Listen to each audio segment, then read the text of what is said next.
Ito na naman ako. Hindi nalalayo sa disgrasya at panganib. Ito, live na live po tayo dito ngayon sa kay Dr. Jeff Holmes? Dr. Holmes, kasi nga mo. Ayan. Ano to, Vero Rub worth 1,600 pesos. Diyos ko. Para sa? Sa rabies like this. Ayan, nakagat ng aso. Mukhang siyang hindi kagat ng aso.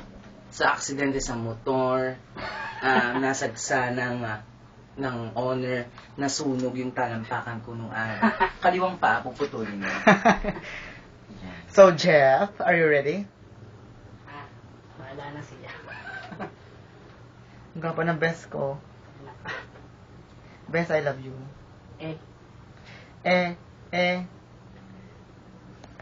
Uy, bawal daw sa, pregnant. Ilang months na ba yan? 1 month lang.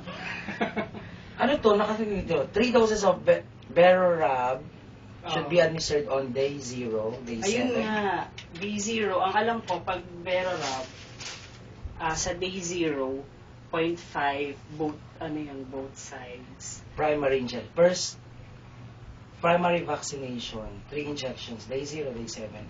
Hmm. Kaya nga dapat, dalawa yan. Aray ko. So, bukas ka ba bibili pa ng isa? 3 plus yan, mga 3 plus. Ayan, nurse. So, wala pa rin talaga pag-asa. Mamamatay ka pa rin talaga. Kalahati ng buhay mo, buhay. Tapos kalahati mo. Primary table recommendation, primary vaccination booster. Primary vaccination, 3 injections, day 0, day 7, and day 10. Pag lang best, pag ang kagat ay from hindi mapapatakas, yun ang delikado. Pero pag yung mga paa-paa, kasi yung mga malayo pa yun. Sorry, hindi marunong ang nyo. Hindi marunong ang nyo, nurse nyo, be. Sabi niya